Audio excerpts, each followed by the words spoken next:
Hello guys, welcome to KBPO channel. ನಾನು ಆಶಿಕ್. ನಾನೀಗ ಮಾತಾಡೋಕೊಟ್ಟಿರೋದು ಆಬ್ವಿಯಸ್ಲಿ ಅಪ್ಕಮಿಂಗ್ ಕನ್ನಡ ಸಿನಿಮಾಸ್ನ ಅಪ್ಡೇಟ್ಸ್ ಬಗ್ಗೆ ಆಗಿರೋಂಥ. ಅದರಲ್ಲೂ ಕೂಡ ಟಾಕ್ಸಿಕ್ ಧುರೇಂದರ್ ಏನಿದೆಯಲ್ಲ, ಒಂದೇ ಡೇಟಲ್ಲಿ ಬರ್ತಿರೋ ಅಂಥದ್ದು. ಇದರದೊಂದು ಕ್ಲಾಶ್ ಎಷ್ಟು ಮಜವಾಗಿದೆ ಅಂತ ನಾನು ನಿಮ್ಮ ಮುಂದೆ ಮಾತಾಡೋಕೊಟ್ಟಿದ್ದೀನಿ. ಯಾವುದೇ ಕಾರಣಕ್ಕೂ ಬಯಾಸಡ್ ಆಗಿ ಮಾತಾಡಲ್ಲ ನಾನು, ಯಾಕೆಂದರೆ ಧುರೇಂದರ್ ಕೂಡ ನನಗೆ ಇಷ್ಟವಾಗಿರೋಂಥ ಸಿನಿಮಾನೇ ಆಗಿರೋಂಥದ್ದು. ಆದರೆ ಅದರ ಮುಂದೆ ಟಾಕ್ಸಿಕ್ ಎಷ್ಟು ಸ್ಪೆಷಲ್ ಆಗಿ ನಿಂತ್ಕೊಳ್ಳುತ್ತೆ ಅಂತ ಈ ವಿಡಿಯೋದಲ್ಲಿ ನಾನು ಮಾತಾಡೋಕೊಟ್ಟಿರೋಂಥದ್ದು. ಯಾಕೆ ಟಾಕ್ಸಿಕ್ ಅಷ್ಟೊಂದು ಸ್ಪೆಷಾಲಿಟಿ? ಯಾಕೆ ಗುರು ಧುರೇಂದರ್ ಬರ್ತಾ ಇದ್ರು ಯಶ್ ಅವರು ಕದರಾಗಿ ಬಂದು ಮುಂದೆ ನಿಂತ್ಕೊಂಡ್ರು, ನಾನು ಇದೇ ಡೇಟ್ ಫಿಕ್ಸ್ ಮಾಡಿದ್ದೀನಿ, ಇದೇ ಡೇಟಲ್ಲಿ ಬರ್ತೀನಿ, ಯಾಕೆ ಹೇಳಿದ್ರು ಅಂತ ನಿಮ್ಮ ಮುಂದೆ ಹೇಳೋಕೊಟ್ಟಿದ್ದೀನಿ. ಸೊ ಗೈಸ್, ಅದರಲ್ಲಿ ಮಾಡಿದೆ ಲೆಸ್ ಆದ the video. Toxic cinema specially ಎಲ್ಲಿ ನಿಂತ್ಕೊಡುತ್ತೆ ಗೊತ್ತಾ? ಸ್ಟೋರಿ ಲೈನಲ್ಲಿ.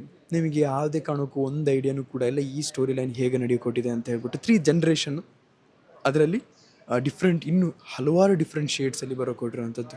ಜೋಕರ್ ಶೇಡ್ ಏನಿದೆ ಅಂದರೆ ಟಿಕೆಟ್ ಅನ್ನೋ ಒಂದು ಶೇಡ್ ಏನಿದೆ, ಆ್ಯಸ್ ಎ ಯಶ್ ಅವರ್ ಆ್ಯಸ್ ಎ ಟಿಕೆಟ್ ಆಗಿ ಇದೊಂದು ಸ್ಪೆಷಲ್ ಶೇಡ್ ಅಂತಲೇ ಹೇಳ್ಬೋದು, ಸ್ಪೆಷಲ್ ಕ್ಯಾರೆಕ್ಟರ್ ಅಂತಲೇ ಹೇಳ್ಬೋದು. ನಿಮ್ಮ ಈ ಸಿನಿಮಾದಲ್ಲಿ, ಒಂದು ಟಾಕ್ಸಿಕ್ ಸಿನಿಮಾದಲ್ಲಿ ಒಂದು ಏನಂತಾರೆ ಸರ್ಪ್ರೈಸಿಂಗ್ ಒಂದು ಕ್ಯಾರೆಕ್ಟರ್ ಅಂತಲೇ ಹೇಳ್ಬೋದು. ಇದನ್ನೆಲ್ಲ ಹೇಳೋದಕ್ಕೊಂದು ರೀಸನ್ ಇದೆ ಗುರು.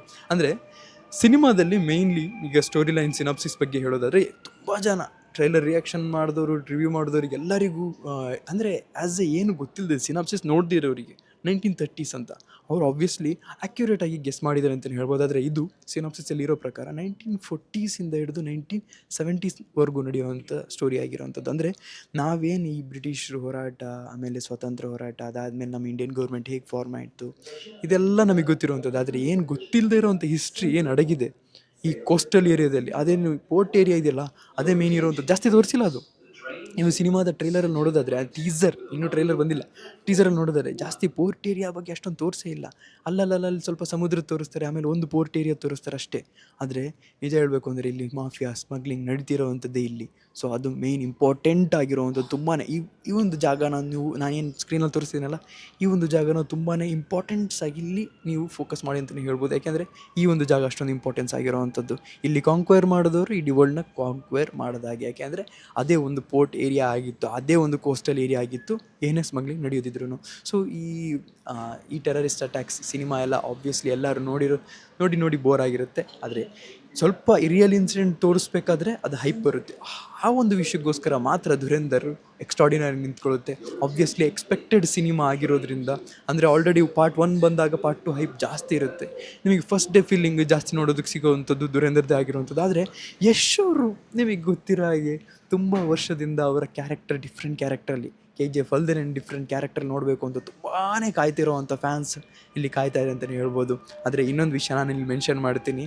ತುಂಬಾ ಒಂದು ಹೇಸ್ ನ್ಯಾಚುರಲ್ ಕಲರ್, ಅಂದರೆ ನ್ಯಾಚುರಲ್ ಅಂತೀನಿ, ಸಿನಿಮ್ಯಾಟಿಕ್ ಲೈಟ್ ಕಲರ್ ಏನು ಬರ್ತಿದೆಯಲ್ಲ, ಅಂದರೆ ನಿಮಗೆ ಬ್ರೈಟ್ ಸೈಡ್ ಏನು ಕಾಣಿಸ್ತಾ ಇದೆಯಲ್ಲ ನಿಮಗೆ ಈ ಒಂದು ಟಾಕ್ಸಿಕ್ ಸಿನಿಮಾದಲ್ಲಿ, ಅದು ಮೇಯ್ನ್ಲಿ ಬಂದಿರುವಂಥದ್ದು ಭಟ್ಟಾಚಾರ್ಯ ಅವರ ಸಿನಿಮ್ಯಾಟೋಗ್ರಫಿಯಿಂದ ಆಗಿರುವಂಥದ್ದು. ಸೊ ಇವರ ಒಂದು ಸಿನಿಮ್ಯಾಟೋಗ್ರಫಿನೇ ನಿಮಗೆ ಹೊಸ ವಿಜುವಲ್ ಟ್ರೀಟ್ನ ನೋಡೋದಕ್ಕೆ ಸಿಗುವಂಥದ್ದು. ತುಂಬಾ ಹೇಟ್ ಕಮೆಂಟ್ಸ್ ಬರ್ತಾ ಇದೆಯಲ್ಲ, ಎರಡಕ್ಕೂ ಬರ್ತಾ ಇದೆ, ಧುರೇಂದರಿಗೂ ಬರ್ತಾ ಇದೆ, ಟಾಕ್ಸಿಗೂ ಬರ್ತಾ ಇದೆ.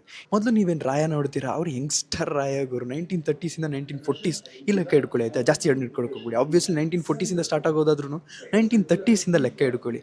ಅದಾದಮೇಲೆ ಬರುವಂಥದ್ದು ರಾಯ ವಯಸ್ಸಾಗ್ತಾ ಬರ್ತಾನೆ. ಅದೇ ಟಿಕೆಟ್ನ ಎಂಟ್ರಿ ಯಾವ ಟೈಮ್ಲೈನಲ್ಲಾಗುತ್ತೆ ನನಗೆ ಯಾವುದೇ ಒಂದು ಐಡಿಯಾ ಇಲ್ಲ. ಯಾಕೆಂದರೆ ಅದ್ರ ಮಿಡಲಲ್ಲಿ ಯಾವಾಗ ಬೇಕಾದ್ರೂ ಆಗ್ಬೋದು. ಆ್ಯಂಡ್ ಆ ಕ್ಯಾರೆಕ್ಟರ್ ಈ ಕಾಂಕ್ವೇರ್ ಮಾಡ್ಕೊಳ್ಳುವಂಥ ಒಂದು ಜಾಗನ ಯಾವ ರೀತಿ ಚೇಂಜಸ್ ಮಾಡ್ತಾರೆ, ಇದಕ್ಕೆ ನಾವು ಸರ್ಪ್ರೈಸ್ ಆಗೋಕ್ಕೆ ಹೊರಟಿರೋವಂಥದ್ದು. ಸೊ ಇದನ್ನೇ ಹೇಳಿದ್ದು ನಾನು, ಧುರೇಂದರ್ಗೂ ಮತ್ತು ಇದಕ್ಕೆ ಇರೋವಂಥ ಸ್ಟೋರಿ ಡಿಫ್ರೆನ್ಸ್ ಆಗಿರೋವಂಥದ್ದು. ನಮಗೆ ಯಾವುದೇ ಕಾರಣಕ್ಕೂ ಸರ್ಪ್ರೈಸಿಂಗ್ ಆಗಿ ಏನೂ ಅನಿಸಲ್ಲ. ಮತ್ತು ಧುರೇಂದರಲ್ಲಿ ಏನಾಗುತ್ತೆ ಅಂದರೆ ಪಾಸ್ಟ್ ತೋರಿಸ್ತಾರೆ, ಆಮೇಲೆ ರಿವೆಂಜ್ ಸ್ಟೋರಿನೂ ತೋರಿಸ್ತಾರೆ. ಸೊ ಎಕ್ಸ್ಪೆಕ್ಟೆಡ್ ಸ್ಟೋರಿ ಲೈನ್ ಆಗಿರೋವಂಥದ್ದು. ಆದರೆ ಟಾಕ್ಸಿಕ್ ತುಂಬಾ ಸರ್ಪ್ರೈಸ್ನ ಕೊಡುತ್ತೆ ಅಂತಲೇ ಹೇಳ್ಬೋದು. ಅದಕ್ಕೋಸ್ಕರನೇ ಇದು ಇಷ್ಟೊಂದು ಸ್ಟ್ರಾಂಗ್ ಕ್ಲಾಶ್ ಇದುವರೆಗೂ ಬಂದೇ ಇಲ್ಲ. ನೀವು ಯಾವುದೇ ಸಿನಿಮಾನ ಕನ್ಸಿಡರ್ ಮಾಡಿದ್ದು, ನಾನಂತೂ ಇದಕ್ಕಿಂತ ಸ್ಟ್ರಾಂಗ್ ಕ್ಲಾಶ್ ನಾನು ಯಾವುದೂ ಕೂಡ ಕನ್ಸಿಡರ್ ಮಾಡಲ್ಲ. ಸುಮ್ಮನೆ ಕಮೆಂಟಲ್ಲಿ ಆ ಸಿನಿಮಾ ಈ ಸಿನಿಮಾನ ಕಂಪೇರ್ ಮಾಡೋಕೆ ಹೋಗ್ಬಿಡಿ. ಇದಕ್ಕಿಂತ ಸ್ಟ್ರಾಂಗ್ ಕ್ಲಾಶ್ ಇನ್ನೂ ಬರೋದು ಇಲ್ಲ, ಬಂದೂ ಇಲ್ಲ, ಬರಬೇಕಷ್ಟೇ. ಇಗ್ನೋರ್ ಮಾಡಿ 2 ಸಿನಿಮಾನ ನೋಡಿ ಅಂತ ಹೇಳ್ತಾ ನನ್ನ ಈ ಒಂದು ವಿಷಯನ ಇಲ್ಲಿ ಮುಗಿಸ್ತೀನಿ. ಹಾಗೆಯೇ ನಿಮ್ಗೆ ಗೊತ್ತಿರೋ ಹಾಗೆ ರಿಷಬ್ ಶೆಟ್ಟಿ ಅವರು ಜೈ ಹನುಮಾನ್ ಈ ಒಂದು ಸಿನಿಮಾದ ಮುಹೂರ್ತ ಕೂಡ ಫಿನಿಷ್ ಮಾಡ್ಕೊಂಡಿದ್ದಾರೆ. ಆಬ್ವಿಯಸ್ಲಿ ನಮ್ಮ ಇಂಡಸ್ಟ್ರಿಯಿಂದ ಬೇರೆ ಇಂಡಸ್ಟ್ರಿಗೆ ಹೋಗ್ತಾರೆ ಅಂತ ನಾನು ಇಲ್ಲಿ ಎಲ್ಲೂ ಕನ್ಸಿಡರ್ ಮಾಡ್ತಾ ಇಲ್ಲ. ಯಾಕೆಂದರೆ ಎಲ್ಲರೂ ನಮ್ಮ ಇಂಡಸ್ಟ್ರಿಗೆ ಬಂದು ಸಿನಿಮಾನ ಮಾಡ್ತಾರೆ. ಒಂದು ಪ್ರೌಡ್ ಮೂಮೆಂಟ್ ಅಂತಲೇ ಹೇಳ್ಬೋದು. ನಿಮಗೆ ಏನಾದರೂ ಕಮೆಂಟ್ ಸೆಕ್ಷನ್ ತಿಳಿಸಿ ಅಂತ ಹೇಳ್ತಾ ಇವತ್ತಿನ ಇಶ್ಯೂ ನೀವು ಕ್ಲಿಕ್ ಮಾಡಿ, ಶೇರ್ ಮಾಡಿ, ಚಾನಲ್ ಸಬ್ಸ್ಕ್ರೈಬ್ ಮಾಡಿ. So keep watching. Love you all. Piece.